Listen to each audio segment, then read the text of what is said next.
Hello hi കൂട്ടുകാരെ. അപ്പം ഞാൻ ഇന്ന് വന്നിട്ടുള്ളത് മുട്ട ഉടച്ച ഒരു കറിയായിട്ടാണ് കേട്ടോ, ഉടച്ചൊഴിച്ച കറി.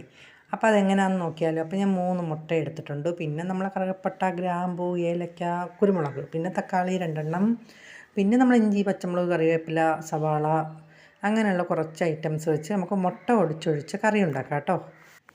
ആദ്യം ഞാൻ കറുകപ്പട്ട, ഗ്രാമ്പൂ ഇതെല്ലാം നമുക്കൊന്ന് അരച്ചെടുക്കാം കേട്ടോ. അതിൻ്റെ കൂടെ തക്കാളി കൂടെ ചേർക്കുന്നുണ്ട്. അപ്പോൾ കുരുമുളക് നമ്മൾ നോക്കിയിട്ട് ചേർക്കണം കേട്ടോ, എരിവിന് ആവശ്യമായിട്ട്. ഞാൻ ഇച്ചിരി പച്ചമുളക് കുറച്ച് 2 എണ്ണേ ഇട്ടിട്ടുള്ളൂ. അപ്പോൾ എരിവ് നോക്കിയിട്ട് വേണം ചേർക്കാൻ. മുളക് പൊടിയും ചേർക്കുന്നതാണ്.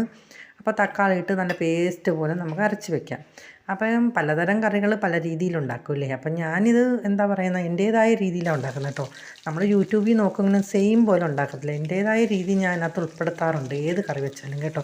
അങ്ങനെയാണല്ലോ നമ്മുടെ പരീക്ഷണം കൊണ്ട് വരുമ്പോഴേ നമ്മുടെ കറിക്ക് എന്താ പറയുക, നമ്മുടെ കറി ആവുന്നത്. അങ്ങനെ നമ്മളെ എല്ലാം ഇഞ്ചി പച്ചമുളകും എല്ലാം ഒന്ന് മൂപ്പിക്കുകയാണ്. മൂത്ത് വരുമ്പോൾ നമുക്ക് സവാള ഇട്ട് കൊടുക്കുക കേട്ടോ. ഇതിന് ഒരുപാട് സവാള വേണ്ട, കുറച്ച് സവാള മതി. അങ്ങനെ നമ്മൾ നല്ലതായിട്ട് ഉപ്പൊക്കെ ഇട്ട് നല്ലോണം മൂത്ത് വരട്ടെ. അപ്പോഴത്തേക്ക് നമ്മൾ പൊടികളൊക്കെ ഒന്ന് തട്ടി കൊടുക്കാം. ഇത് കാശ്മീരി ചില്ലി പൗഡറാണ്, അതുകൊണ്ട് നമുക്ക് നല്ല കളറുണ്ട്, എരിവ് അധികം ഉണ്ടാവില്ല. അപ്പോൾ നല്ലോണം മൂപ്പിക്കണം കേട്ടോ. നല്ല മൂത്തൊരു മണം വരുമ്പോഴത്തേക്ക് നമുക്ക് അരച്ച് വെച്ച പേസ്റ്റ് ഉണ്ടല്ലോ, അത് ഒഴിച്ചു കൊടുക്കാം. അത് ഒഴിച്ച് ഒന്ന് മൂത്ത് വരുമ്പോഴാണ് നമ്മൾ വെള്ളം ചേർക്കുന്നത് കേട്ടോ. അപ്പോൾ ഇത് സൂപ്പർ ടേസ്റ്റുമാണ്, നല്ല മണമാണ്. മുട്ട ഉടച്ചാണ് ഒഴിക്കുന്നത്. നമുക്ക് മുട്ട പുഴുങ്ങിയിടുമ്പോൾ അത് വേറൊരു കറി അല്ലേ. പലതരം കറികൾ വെക്കാമല്ലോ. എന്താ പറയുന്നത്, സാമ്പാർ തന്നെ മലക്കറിയാകുമ്പോൾ അവിയൽ, സാമ്പാർ, അങ്ങനെ പലതരം കറി. അതുപോലെ തന്നെ മുട്ട വെച്ച് പലതരം കറികൾ. ഞാൻ ചുമ്മാ പറഞ്ഞതേ ഉള്ളൂ കേട്ടോ. അപ്പോൾ കുറച്ച് പഞ്ചസാര അവിടെ ചേർത്ത് കൊടുക്കുന്നുണ്ട്.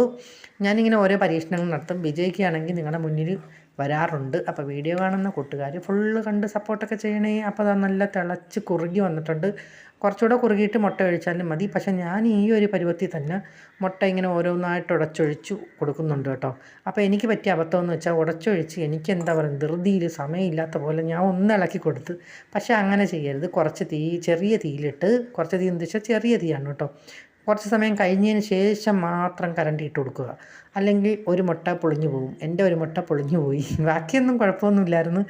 എൻ്റെ വെപ്രാളം കാരണം ഞാൻ ഒന്ന് ഇളക്കി കൊടുത്തു, വേണ്ടായിരുന്നു. അത് അനാവശ്യ ഇളക്കലായിപ്പോയി. കണ്ടോ, ആ മുട്ട, ആ വെളുത്ത സാധനം വന്നില്ലേ, അത് ആ മഞ്ഞക്കരു ഒന്ന് മാറിപ്പോയതാണ് കേട്ടോ. പിന്നെ നല്ല അടിപൊളിയായിട്ട് നമ്മളെ മുട്ട ഇങ്ങനെ വന്നിട്ടുണ്ട്. അപ്പം മുട്ടയല്ല, നമ്മൾ ഉടച്ചൊഴിച്ച മുട്ടക്കറി. അപ്പോൾ സൂപ്പർ ടേസ്റ്റാണ്. അറിയാത്തവരാണെങ്കിൽ ഇങ്ങനെയൊക്കെ ഒന്ന് ചെയ്ത് നോക്കുക, എന്നിട്ട് മക്കൾക്ക് കൊടുത്ത് നോക്കുക. അപ്പോൾ അവർക്കൊക്കെ വെറൈറ്റി ഇഷ്ടപ്പെടുന്ന മക്കളാണെങ്കിൽ അടിപൊളിയായിട്ട് ഇഷ്ടപ്പെടും. അപ്പോൾ ഇന്നത്തെ വീഡിയോയും എൻ്റെ വിശേഷങ്ങളും ഒക്കെ ഇത്രയൊക്കെ തന്നെ ഉള്ളൂ. അപ്പോൾ ഞാൻ ചപ്പാത്തി കഴിക്കാനായിട്ടാണ് ഉണ്ടാക്കിയത് കേട്ടോ. അപ്പോൾ സൂപ്പർ ടേസ്റ്റായിരുന്നു. എരിവ് ഞാൻ പറഞ്ഞു, നിങ്ങളുടെ ആവശ്യത്തിന് കൂട്ടിയും കുറയ്ക്കുകയൊക്കെ ചെയ്യാം. അപ്പോൾ ഇന്നത്തെ വീഡിയോ ഇത്രയൊക്കെ തന്നെയുള്ളൂ. വീഡിയോ കാണുന്ന കൂട്ടുകാരെ ഫുള്ള് കണ്ട് സപ്പോർട്ടൊക്കെ ചെയ്യണേ. അപ്പോൾ നാളെ പുതിയൊരു വീഡിയോ കാണാം. Okay, by.